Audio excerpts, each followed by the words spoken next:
برادران ملت اسلامی، السلام علیکم ورحمۃ اللہ وبرکاتہ۔ الحمد للہ وکفا وسلام علی حبیبہ المصطفیٰ، اما بعد فاعوذ باللہ من الشیطان الرجیم، بسم اللہ الرحمن الرحیم۔ ان ینصرکم اللہ فلا غالب لکم وان یخذلکم فمن ذا الذی ینصرکم من بعدہ وعلی اللہ فلیتوکل المؤمنون۔ صدق اللہ مولانا العظیم۔ بارگاہ رسالت معاب صلی اللہ علیہ وسلم میں درود پاک کا ہدیہ پیش کریں۔ اللہم صلی علی سیدنا و مولانا محمد معدن الجود والکرم وآلہ واصحابہ الکرام وابنہ الکریم وبارک وسلم صلاة دائمتا سرمدا ابدا۔ اللہ عز و جل قرآن عظیم میں فرماتا ہے، اگر اللہ تمہاری مدد کرے تو کوئی دوسرا غالب آ ہی نہیں سکتا۔ ان ینصرکم اللہ فلا غالب لکم، تم پر کوئی غلبہ حاصل نہیں کر سکتا اگر اللہ تمہاری مدد کرے۔ وَإِن يَخْذُلْكُمْ فَمَنْ ذَا الَّذِي يَنْصُرُكُمْ مِنْ بَعْدِهِ، اور آگے اللہ فرماتا ہے، اور اگر اللہ تمہیں چھوڑ دے یا گرا دے تو کون ہے اس کے بعد جو تمہاری مدد کرے؟ کوئی ہے جو اللہ کے علاوہ تمہاری مدد کر سکتا ہے؟ جب نہیں ہے تو پھر آگے ہونا کیا چاہیے؟ وَعَلَى اللَّهِ فَلْيَتَوَكَّلِ الْمُؤْمِنُونَ، تو مومنوں کو چاہیے کہ وہ صرف اللہ پر بھروسہ کر کے رہیں۔ فتح، نصرت، مدد، یہ سب جو چیزیں ہیں بہت سارے لوگوں کے ذہن و دماغ میں ایسے ہے کہ فوراً آ جانا چاہیے۔ کوئی بھی فتح ہو، کوئی بھی مدد ہو، بغیر تمہارے اسٹرگل کیے ہوئے، بغیر مصیبت اٹھائے ہوئے نہیں ملے گی۔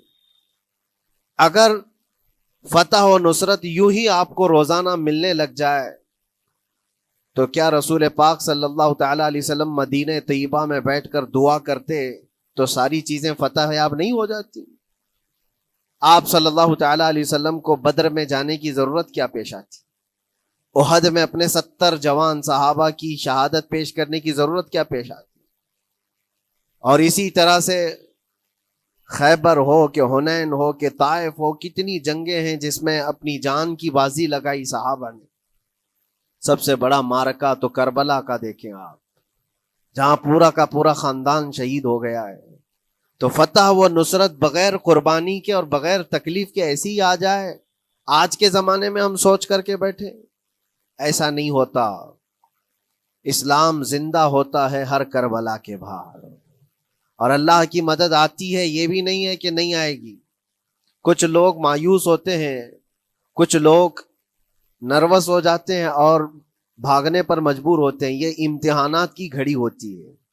ایک حدیث پاک میں آپ کو بتاتا ہوں، اللہ کے نبی صلی اللہ تعالیٰ علیہ وسلم ارشاد فرماتے ہیں کہ آخر زمانے میں ایک ایسی عظیم جنگ ہوگی ایمان والوں کی اور رومیوں کے درمیان۔ کفار و مشرکین ہیں اور مسلمین ہیں۔ اس کو ملحمۃ الکبریٰ کہا گیا ہے، قیامت سے قریب ہونے والی یہ سب سے بڑی جنگ ہے۔ اسی سے آپ اندازہ لگائیں، اللہ کے حبیب صلی اللہ علیہ وسلم ارشاد فرماتے ہیں کہ اس میں کفار و مشرکین 80 جھنڈوں کے نیچے آئیں گے، اور ہر جھنڈے کے نیچے 12,000 کی فوج ہوگی، جو تقریباً حساب کرنے پر 9,60,000 کی فوج بن جاتی ہے۔ اگر وہ مومنین سے مقابلہ کرنے کے لیے اتنی بڑی فوج ایک جگہ جمع ہوتی ہے تو پھر اس جنگ کا اندازہ کریں کتنی بڑی۔ اس کو الملحمۃ الکبریٰ کہا گیا ہے اس لیے کہ اس میں گوشت کے چھیتڑے اڑیں گے۔ ملحمہ جو کہا گیا ہے عربی میں کہ گوشت کے ٹکڑے ٹکڑے دیکھے جائیں گے، اس قدر اس میں جانیں جائیں گی۔ اس جنگ کے متعلق جو اللہ کے حبیب صلی اللہ علیہ وسلم نے پیشین گوئی کی ہے، جو پہلے سے خبر دی ہے، وہ کیا ہے؟ فرمایا کہ پہلا دن جب ہوگا مقابلہ کا تو اس میں مسلمانوں کی جماعت میں تعداد کتنی ہوگی یہ تو نہیں بتایا گیا۔ کفار و مشرکین کے تو بتا ہے کہ 80 جھنڈوں کے نیچے آئیں گے، لیکن مسلمان اور مومنین جو لڑ رہے ہیں ان کی تعداد کا کوئی علم نہیں ہے ہمیں، لیکن یہ پتا ہے کہ ان میں سے 1/3، ایک پوری جماعت کا 1/3 حصہ میدان چھوڑ کر بھاگ جائے گا۔ جنگ میں سے وہ میدان چھوڑ کر بھاگ جائیں گے جب اتنی شدت کی چیز ہو رہی ہو، مصیبت آ گئی ہے، تکلیف آ گئی ہے۔ ایک تہائی میدان چھوڑ کر بھاگ جائیں گے. اور ان پر کیا فرمایا حضور پاک صلی اللہ علیہ وسلم فرماتے ہیں وہ دنیا کے روئے زمین کے بدترین لوگ ہوں گے, ان کی توبہ بھی قبول نہیں ہوگی. وہ سب سے بدترین لوگ ہوں گے, پیٹھ دکھا کر جو نکل چکے. دوسرا مرحلہ آئے گا, دوسرا پڑاؤ. یہ ایک بہت سخت سٹرگل کرنے والا میدان ہے, مصیبت اٹھا رہے ہیں, مشقت اٹھا رہے ہیں. دوسرا دن ایسا ہوگا کہ مومنین کی جماعت کا 1/3 ایک تہائی حصہ شہید ہو جائے, قتل ہو جائیں گے. سوچو یہ بہت بڑی بات ہے. یہ دونوں چیزوں پر میں آج آپ سے گفتگو کرنا چاہتا ہوں. ایک تہائی حصہ میدان چھوڑ کر بھاگ جا رہا ہے اور ایک تہائی حصہ قتل ہو گیا, شہید ہو گئے. بچے کتنے ہیں؟ 1/3. لاسٹ میں ایک تہائی حصہ بچا ہے. یعنی ایک میں اگر 3 پارٹ کریں تو 2 پارٹ تو ختم ہو گئے, ایک پارٹ بچا ہے. اور اللہ کے نبی صلی اللہ علیہ وسلم فرماتے ہیں اللہ رب العزت اس آخری تہائی حصے کو فتح مبین عطا فرمائے گا. فتح تو ہے ان کی, فتح ہوگی ان کی, لیکن جو حصہ بچا ہوگا وہ اخیر کا 1/3 حصہ ہوگا. اب اس پر مجھے عرض یہ کرنا ہے, مومنوں کو اگر فتح دیکھنا ہے, اللہ کی نصرت اور مدد دیکھنی ہے, تو یہ 2 چیزیں تو برداشت کرنی پڑیں گی. کون سی؟ پہلی چیز اپنوں کا چھوڑ کر بھاگ جانا, اور دوسرا اپنوں کا اپنے سامنے مر جانا. یہ دونوں چیزیں ہمیں دیکھنا پڑے گا. بہت سارے ایسے ہوں گے جو چھوڑ کر جا چکے ہوں گے, دامن چھڑا رہے ہوں گے, بھاگ چکے ہوں گے, اور کچھ وہ ہوں گے جو لڑتے لڑتے اپنی جان دے چکے ہوں گے. یہ دونوں بھی بہت سخت مسئلے ہیں میرے عزیزوں. انسان کو یہ پگھلا دیتی ہیں چیزیں. اگر آپ کو ایسا لگے کہ میرے اپنے جاننے والے لوگوں میں سے کچھ لوگ مجھے چھوڑ کر بھاگ جا رہے ہیں, تو یہی انسان ٹوٹ جاتا ہے. اس کے دل کی کیفیت بدلنے لگ جاتی ہے, وہ پھر مایوسی کا شکار ہونے لگتا ہے. میری جماعت میں 100 لوگ تھے, 90 تو بھاگ رہے ہیں, 10 کیا کریں گے؟ اس کا اندر سے جو عزم تھا, حوصلہ تھا, وہ ڈاواں ڈول ہونے لگ جاتا ہے. اپنوں کا چھوڑنا یہ بہت بڑی آزمائش ہوتی ہے. وہ کسی بھی میدان میں آپ دیکھ لیں, کسی بھی میدان میں اپنے لوگ اگر چھوڑ دیتے ہیں تو یہ اس کے لیے آزمائش ہے بہت بڑی. اور دوسری آزمائش تو یہ ہے, بچے آدھے تھے, اس میں سے تو آدھے انتقال کر گئے. کبھی میرا عزیز دوست, کبھی میرا عزیز مشورہ دینے والا مشیر, کبھی بہت زیادہ مجھے سپورٹ کرنے والا, ایسے لوگ جب انتقال کرنے لگ جائیں تب پھر آدمی پھر ٹوٹ جاتا ہے. کچھ تو بھاگ گئے اور کچھ تو قتل ہو گئے. میں کیا کروں گا میرے عزیزوں؟ جو اخیر میں بچنے والے لوگ جو ہوتے ہیں نا, وہ معمولی نہیں ہیں. وہ اللہ کی ذات پر سب سے زیادہ توکل کرنے والے لوگ ہیں. ان کو کوئی چیز ہٹا نہیں سکتی. اپنوں کی بے وفائی بھی ان کے قدموں میں لرزہ نہیں لاتی, اور اپنوں کا انتقال ہو جانا بھی ان کے حوصلوں کو نہیں توڑتا. تبھی جا کر کے اللہ تعالیٰ انہیں فتح مبین عطا فرماتا ہے. اور یہ چیز ملحمت الکبریٰ میں دیکھی جانے والی تھی, دیکھی جانے والی تھی, جو قیامت کے قریب ہونے والی جنگ ہے. لیکن میرے عزیزوں, آج ہم نے اپنی آنکھوں سے یہ مشاہدہ کیا ہے غزہ کی سرزمین پر, فلسطین میں 15 مہینے کے بعد آج صہیونی حکومتیں اور یہودی غاصب حکومتیں صلح کرنے پر اور ایگریمنٹ کرنے پر مجبور ہو گئی. دنیا ان کے منہ پر تھوک رہی ہے. تم 50,000 سے زیادہ لوگوں کو قتل کر کے صرف 200 لوگوں کو چھڑانے کے لیے آج بھی فتح کا جشن منا نہیں پا رہے ہو, بلکہ پھر جھک کر کے ان کے ساتھ معاہدہ ایگریمنٹ کرنے پر مجبور ہو. یہ فتح ان بچوں کی نہیں ہے تو اور کیا ہے, ان مظلوموں کی نہیں ہے تو اور کیا ہے, جن کے پاس کھانے کو روٹی نہیں ہے اور پہننے کو کپڑے تک نہیں رہ گئے, ان کے علاج معالجے کے لیے دوائیاں نہیں رہ گئی, لیکن عزم اور حوصلہ ایسا ہے کہ اللہ ابھی ہمارے ساتھ. میرے عزیزوں, ان کے توکل اور ان کے عزم کے متعلق یہ صرف اور صرف اخبار کی باتیں نہیں ہیں, سوشل میڈیا کی باتیں نہیں ہیں. مخبر صادق رسول کریم صلی اللہ علیہ وسلم نے 1400 سال پہلے ہی بشارت دی تھی. اللہ کے نبی صلی اللہ علیہ وسلم فرماتے ہیں کہ دمشق کے ابواب یا پھر بیت المقدس کے آس پاس رہنے والوں میں ایک جماعت ہمیشہ قیامت تک ایسی رہے گی جو حق کے لیے لڑتی رہے گی. حضور پاک صلی اللہ علیہ وسلم فرماتے ہیں حق کے لیے وہ لڑتی رہے گی، قیامت تک ایک جماعت ہوگی. اور ان کی فضیلت میں میرے آقا فرماتے ہیں کہ ان لا یضرهم خذلان من خذلهم، ان کو دھوکہ دینے والوں کا دھوکہ ان پر کچھ اثر نہیں کرے گا، یا پھر ان کو چھوڑ دینے والے یا ان کی بات نہیں کرنے والے، یہ سب چیزیں ان کو کچھ بھی ضرر نہیں پہنچائیں گی. میں اس سے قبل اسی مسجد میں آپ کے پاس اس حدیث کو دہرا چکا ہوں، بیان کر چکا ہوں. اللہ کے نبی صلی اللہ علیہ وسلم فرماتے ہیں ان کو کوئی چیز نقصان نہیں پہنچائے گی، دھوکہ دینے والوں کی دھوکہ دڑی ان کا کچھ نقصان نہیں پہنچائے گی. آپ ہو سکتا ہے سوال کریں، عمارتیں ٹوٹ کر راکھ میں بدل گئی، ہزاروں بچے قبروں میں سو گئے، کتنی عورتیں بیوہ ہو گئیں، کتنوں کے گھر اجاڑے گئے، کتنوں کے ہاتھ پیر توڑے گئے ہیں، بمباری میں وہاں پر کون صحیح سلامت رہا؟ 2 لاکھ کے قریب لوگ متاثر ہوئے، اور مولانا آپ کہتے ہیں حضور نے فرمایا حدیث میں ان کو کچھ نقصان نہیں ہوگا. یہ نقصان نہیں ہے تو اور کیا ہے؟ ہو سکتا ہے آپ کے ذہن میں یہ سوال گردش کر رہا ہو، آپ بار بار یہ سوچ رہے ہوں گے اللہ کے نبی نے فرمایا ان کو کوئی چیز نقصان نہیں دے گی، دھوکہ دینے والوں کی دھوکہ دڑی سے ان کا کچھ بگڑے گا نہیں. اتنا تو بگڑ چکا، پورا راکھ میں بدل گئے، علاج کرانے کے لیے دوائی تک نہیں ہے، تو پھر کیا؟ اللہ کے نبی نے کیا فرمایا کہ ان کو نقصان نہیں پہنچے گا، ان کو ضرر نہیں ہوگا. پھر یہ ساری تکلیفیں اور یہ ضرر کیا ہے؟ میں بتاتا ہوں میرے عزیزوں، جسم کا نقصان، جان کا نقصان، مال کا نقصان، جائیداد کا نقصان، یہ اللہ کے نبی نے نہیں فرمایا. یہ نقصانات مومن کے لیے کوئی معنی نہیں رکھتے. اگر ایمان سلامت ہے تو پوری کائنات سلامت ہے، اور یہ اللہ تبارک و تعالیٰ نے آج تک ان کے ساتھ رکھا ہے. ان کا ایمان محفوظ ہے، ایمان موجود ہے، جس کی وجہ سے یہ سارے نقصانات کچھ معنی نہیں رکھتے. اس لیے کہ یہ تکلیفیں، یہ جو ساری مصیبتیں آئی ہیں، اس پر تو اللہ تعالیٰ نے اجر عظیم کا وعدہ فرمایا ہے، اجر عظیم کا وعدہ فرمایا ہے. ہاں اگر ایمان ہی چلا جاتا تو پھر کون سی جنت ملتی، کون سی خوشبو جنت پاتے؟ کچھ نہیں ہوتا. ایمان سلامت ہے، جس کی وجہ سے انہیں دنیا میں بھی اللہ سرخروئی عطا فرمائے گا.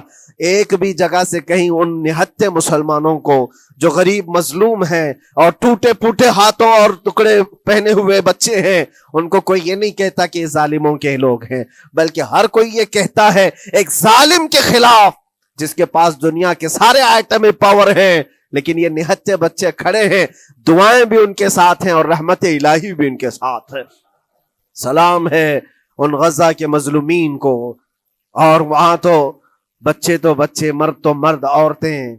آپ نے سنا ہوگا ان جوان لڑکیوں کا، میں نے دیکھا تھا، وہ کہہ رہی تھی کہ ہم رات کو برقع پہن کر کے اور رات کو ہم حجاب پہن کر کے سو جاتی ہیں، اس لیے کہ بمباری میں جب گھر تباہ ہو جاتے ہیں، صبح لوگ لاشیں اٹھانے آتے ہیں تو کہیں ہم بے پردہ لاشوں میں نہ مل جائیں. سلام ان بہنوں کو.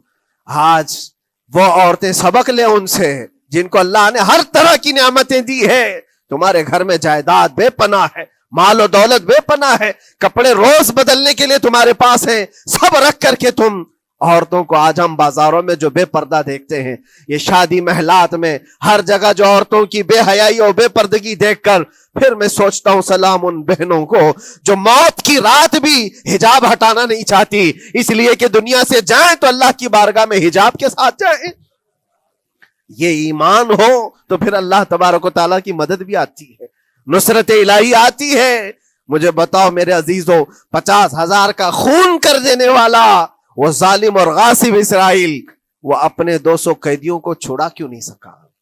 وہ حاصل کیوں نہیں کر سکا 200 لوگوں کو؟ بلکہ ان میں سے 5 لوگوں کو کیوں نہیں حاصل کر سکا؟ 50,000 کو قتل کر ڈالا، اور وہ بھی سیویلینز کو، شہریوں کو جن سے تمہارا مقابلہ ہے، ان کی موت کی تو کوئی خبر ہی نہیں آتی. جو تم سے برسر پیکار ہیں، جو لڑ رہے ہیں، ان کے موت کی خبر نہیں آتی. بچوں کی موت، عورتوں کی موت، ہاسپٹل میں موت، یہ سارا جو ناچ دیکھا گیا ہے 15 مہینے سے ہم دیکھتے آئے. لیکن افسوس اس بات کا ہے میرے عزیزوں، اللہ کا عذاب ان ظالم بادشاہوں پر بھی آئے گا جو ان کی موتوں پر دیکھ کر تماشے کر رہے ہیں.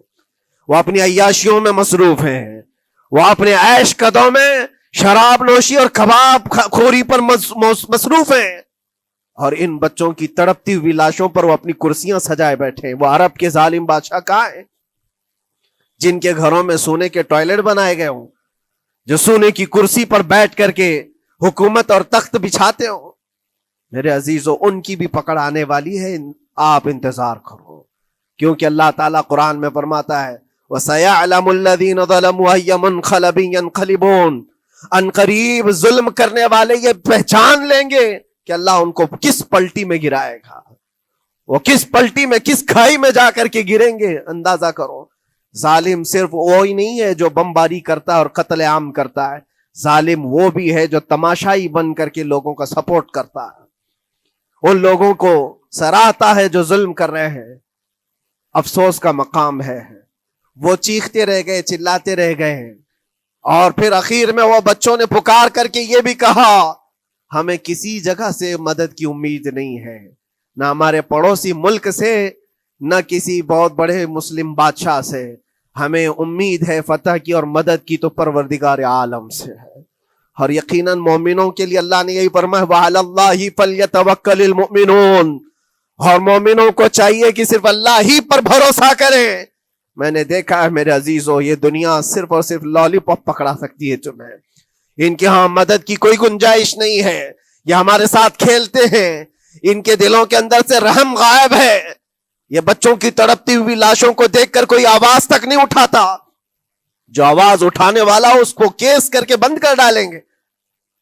جو بھی اگر مظلوموں کے لیے آواز اٹھائے، ان کا پرچم لہرائے، تو کتنے تو یہاں پر FIR ہو گئے، بند کر دیے گئے۔ کیوں؟